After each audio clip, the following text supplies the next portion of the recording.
नमस्कार दोस्तों, VVIP news के इस नए एपिसोड में एक बार फिर से मैं राज कौशिक आपका स्वागत करता हूं। दोस्तों, चांद से तो हो गई यारी, लेकिन अब है सूरज की बारी।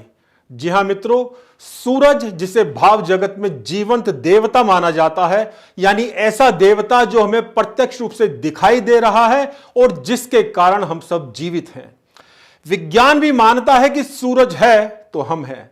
ऐसे सूरज के बारे में ज्यादा से ज्यादा जानकारी जुटाने के लिए भारत का सूर्य मिशन लगभग तैयार है।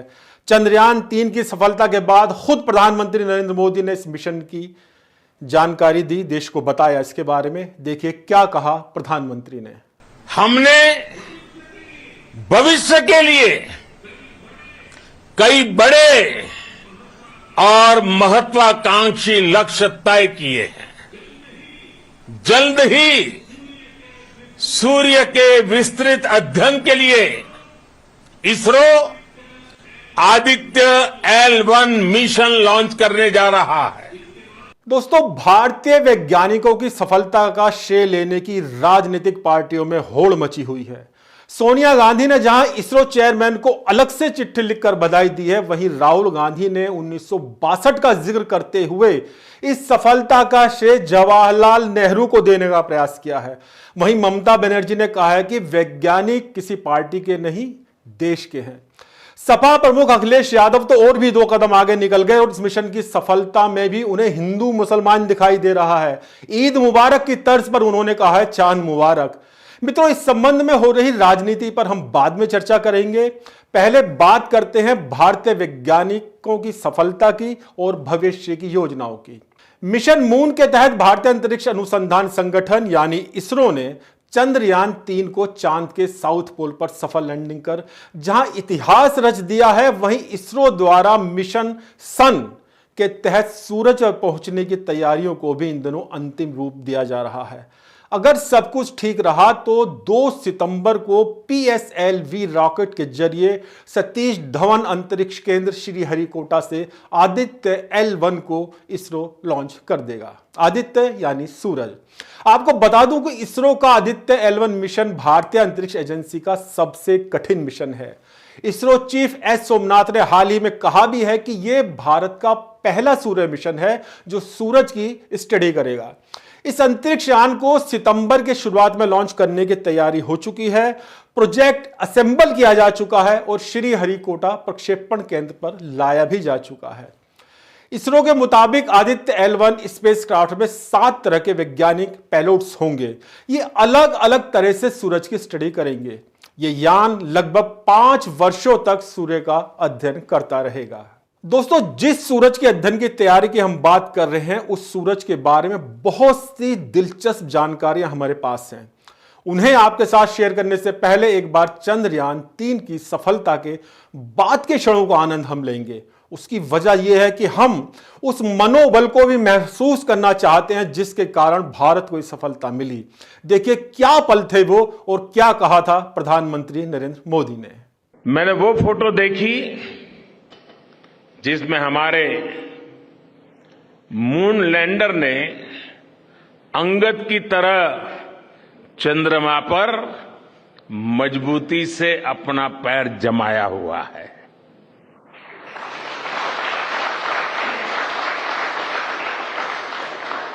एक तरफ विक्रम का विश्वास है तो दूसरी तरफ प्रज्ञान का पराक्रम है।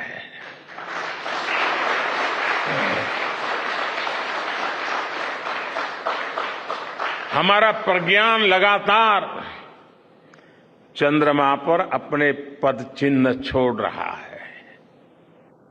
अलग अलग कैमरों से ली गई जो तस्वीरें अभी रिलीज हुई और मुझे देखने का सौभाग्य मिला, वो अद्भुत है। मानव सभ्यता में पहली बार धरती के लाखों साल के इतिहास में पहली बार उस स्थान की तस्वीर मानव अपनी आंखों से देख रहा है। और ये तस्वीर दुनिया को दिखाने का काम भारत ने किया है। दोस्तों, प्रधानमंत्री नरेंद्र मोदी साउथ अफ्रीका और ग्रीस से वापस लौटते ही बेंगलोर स्थित इसरो के केंद्र पहुंचे और इस महान सफलता के लिए वैज्ञानिकों को बधाई दी। उनका यह कहना बहुत महत्वपूर्ण है कि चांद पर भारत ने अंगद की तरह पांव गाड़ दिया है। डार्क जोन में भारत ने रोशनी फैला दी है। 23 अगस्त अब नेशनल स्पेस डे होगा। आइए सुनते हैं क्या कहा है प्रधानमंत्री नरेंद्र मोदी ने। आप जानते हैं कि स्पेस मिशंस के टच डाउन पॉइंट को एक नाम दिए जाने की वैज्ञानिक परंपरा है। चंद्रमा के जिस हिस्से पर हमारा चंद्रयान उतरा है, भारत ने उस स्थान के भी नामकरण का फैसला लिया है।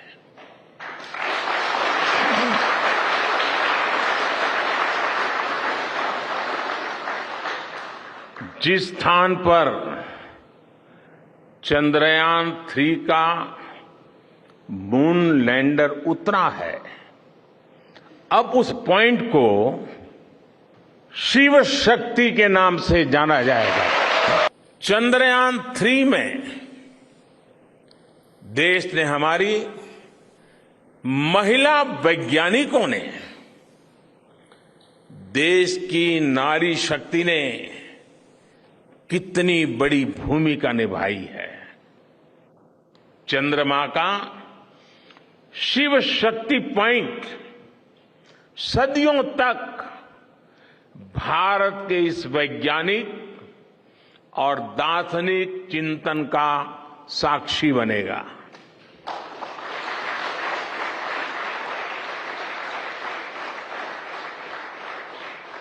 ये शिव शक्ति पॉइंट आने वाली पीढ़ियों को प्रेरणा देगा कि हमें विज्ञान का उपयोग मानवता के कल्याण के लिए ही करना है। 4 साल पहले जब चंद्रयान 2 चंद्रमा के पास तक पहुंचा था, जहां उसके पदचिन्ह पड़े थे, तब ये प्रस्ताव था कि उस स्थान का नाम तय किया जाए। लेकिन उन परिस्थितियों में निर्णय लेने के स्थान पर हमने प्रण लिया कि जब चंद्रयान 3 सफलतापूर्वक चांद पर पहुंचेगा, तब हम दोनों पॉइंट का नाम एक साथ रखेंगे।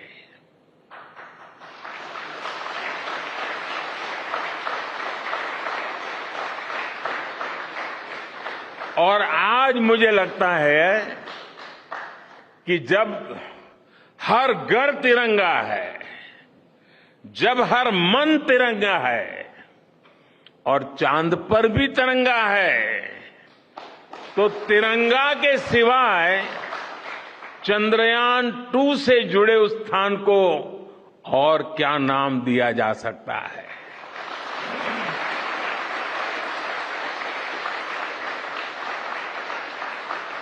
इसलिए चंद्रमा के जिस स्थान पर चंद्रयान 2 ने अपने पदचिन्ह छोड़े हैं, वो पॉइंट अब तिरंगा कहलाएगा। मित्रों, ये एक परिपाटी है कि अंतरिक्ष में इंसान जहां जाता है उस जगह को कोई नाम दे देता है। चंद्रयान 3 के लैंडर मॉड्यूल ने जहां पर कदम रखे, उस जगह का भी नामकरण हो गया है। प्रधानमंत्री नरेंद्र मोदी ने चंद्रयान 3 की लैंडिंग साइट को शिव शक्ति नाम दिया है। साथ ही पीएम ने चंद्रयान 2 के इंपैक्ट पॉइंट को भी एक नाम दिया। अब उसे तिरंगा के नाम से जाना जाएगा। शिव यानी मानव कल्याण और शक्ति यानी भारत के वैज्ञानिकों के मनोबल की शक्ति। भारत की शक्ति हमारी और आपकी शक्ति, मौजूदा नेतृत्व की शक्ति। दोस्तों, अब बात करते हैं चंद्रयान 3 के बाद सूरज की। सब कुछ सामने होते हुए भी कई पहेलियां सूरज के साथ जुड़ी हैं। सूरज के बारे में विस्तार से जानकारी देने के लिए एक विशेष रिपोर्ट हमने आपके लिए तैयार की है। आइए पहले देखते हैं वो रिपोर्ट। सूर्य एक गैस का गोला है जो 72% हाइड्रोजन, 26% हीलियम और 2% कार्बन और ऑक्सीजन से बना है। पृथ्वी की तरह सूर्य ठोस नहीं है, ये पूर्णतः वायु रूप द्रव्य से बना है। सूर्य का व्यास लगभग 14 लाख किलोमीटर यानी पृथ्वी से 109 गुना बड़ा है। सूर्य का वजन 2 ऑक्टिलियन टन है, अर्थात ये पृथ्वी से 3,33,000 गुना भारी है। सूर्य के भीतरी भाग का तापमान लगभग 1.5 करोड़ डिग्री सेल्सियस और ऊपरी सतह का तापमान 5,507 डिग्री सेल्सियस है। सूर्य पर मौजूद 70 मिलियन टन हाइड्रोजन प्रति सेकंड 60 मिलियन टन हीलियम और 5 लाख टन गामा किरणों में बदल रहा है। यही सूर्य के तेज प्रकाश का कारण भी है। हमारी आकाश गंगा में 2 खरब तारे हैं, जिनमें से एक सूर्य है जो पृथ्वी के सबसे निकट का तारा है।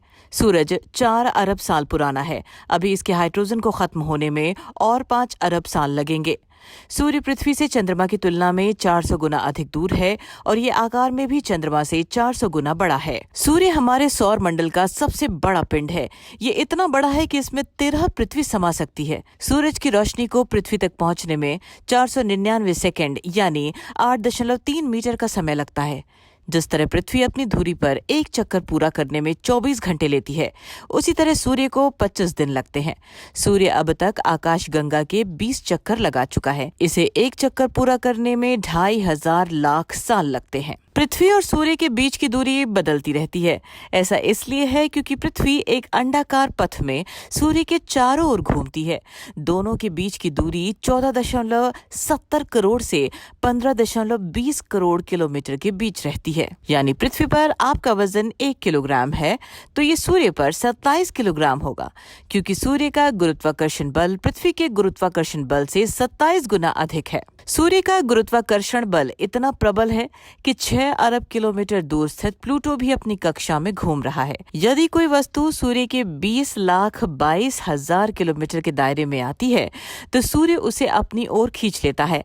हमारी आकाशगंगा में 5% ऐसे तारे भी हैं जो सूर्य से भी बड़े और चमकीले हैं। हर सेकंड सूर्य से निकलने वाली ऊर्जा की मात्रा 1 ट्रिलियन परमाणु बम जितनी है। यदि पेंसिल की नोक जितना भी सूरज धरती पर आ जाए तो भी 145 किलोमीटर की दूरी से ही हम और आप जलकर खाक हो जाओगे। यदि आप पृथ्वी से सूर्य की ओर बंदूक की गोली 1500 फीट प्रति सेकंड की गति से चलाएं तो उसे वहां पहुंचने में 10 वर्ष का समय लगेगा। अगर सूर्य के बीच से एक बूंद को उठाकर धरती पर रख दिया जाए तो दुनिया में ऐसी कोई ठोस चीज नहीं है जो इसे 150 किलोमीटर तक नीचे जाने से रोक सके। मित्रों, ये थी सूरज के बारे में कुछ दिलचस्प जानकारी। इसके अलावा भी सूरज बहुत से रहस्य अपने आप में छुपाए हुए हैं। उन रहस्यों से पर्दा हटाने के लिए भारत का सूर्य मिशन तैयार है। उम्मीद है 5 साल की अपनी अवधि के दौरान यह मिशन कुछ और नई जानकारी जुटा पाएगा जो न सिर्फ भारत के लिए बल्कि पूरे विश्व, पूरे अस्तित्व के लिए लाभदायक सिद्ध होंगे। चंद्रयान 3 की सफलता के बाद भारत सूर्य मिशन तो शुरू करने वाला है ही, साथ ही शुक्र मिशन की तैयारियां भी लगभग अंतिम दौर में हैं। इसका जिक्र भी प्रधानमंत्री नरेंद्र मोदी और इसरो की तरफ से किया गया है। इस मिशन का जिक्र भले ही चंद्रयान की सफल लैंडिंग के बाद हुआ हो, लेकिन इस पर काम वर्ष 2017 से ही चल रहा है। पृथ्वी के सबसे नजदीक मौजूद पथरीले ग्रह शुक्र के बारे में कहा जाता है कि शुक्र ग्रह की स्थिति ऐसी है कि हो सकता है वहां कभी जीवन रहा हो। चंद्रयान 3 की सफल लैंडिंग के दौरान पीएम मोदी ने अपनी स्पीच में इसरो के एक और मिशन का जिक्र किया और वो है शुक्रयान। शुक्र भी इसरो के लक्ष्यों में से एक है। गगनयान के जरिए देश अपने पहले ह्यूमन स्पेस फ्लाइट मिशन के लिए भी पूरी तैयारी के साथ जुटा है। दोस्तों, जैसा मैंने बताया कि इसरो के वैज्ञानिक वीनस ऑर्बिटर मिशन पर काफी समय से काम कर रहे हैं। दरअसल इस मिशन के जरिए वैज्ञानिक शुक्र ग्रह के वायुमंडल के रसायन, उसकी गतिकी और संरचनात्मक विविधताओं के साथ सौर विकिरण और सौर पवनों के प्रभाव पर भी रिसर्च कर रहे हैं। एक्सपर्ट्स का कहना है कि इसरो इस मिशन को 2026 से 2028 के बीच लॉन्च कर सकता है।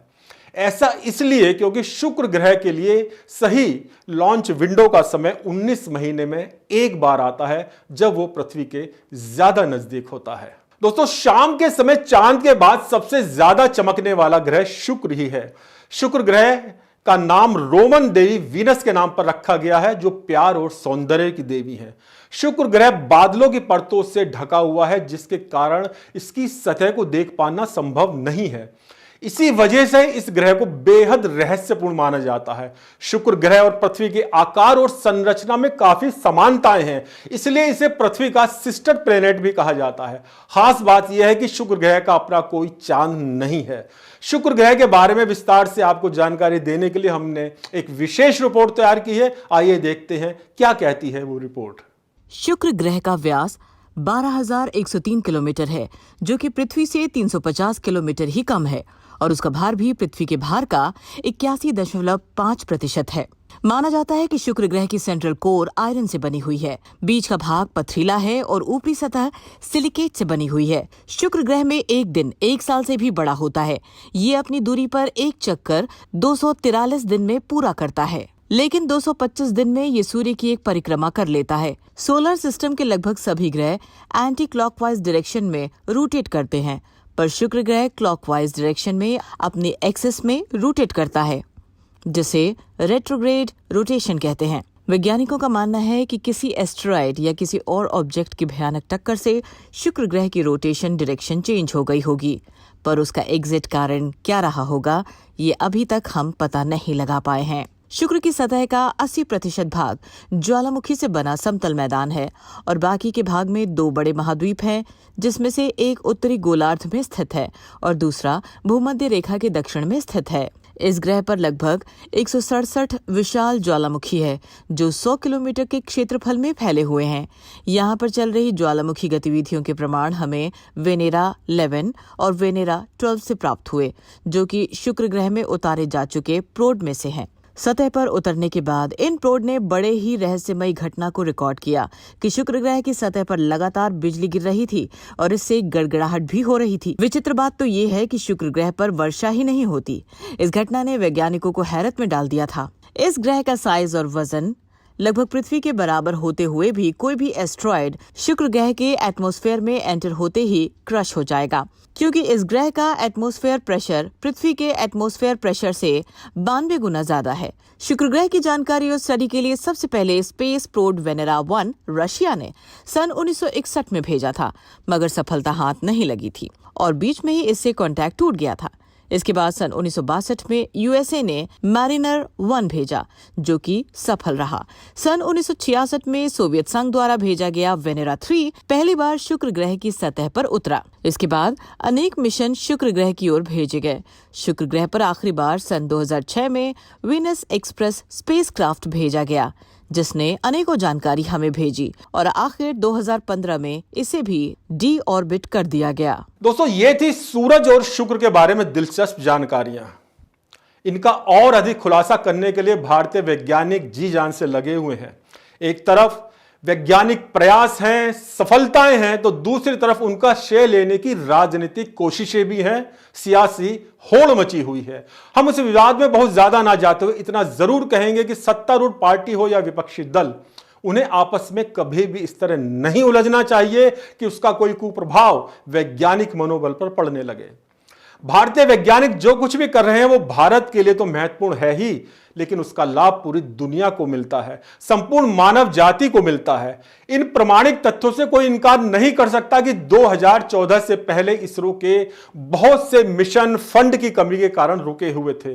मोदी सरकार ने सत्ता में आते ही इसरो का बजट बढ़ाया और ऐसी कोशिश की कि कोई भी बड़ा उद्देश्य पैसे की कमी के कारण पूरा होने से ना रह जाए।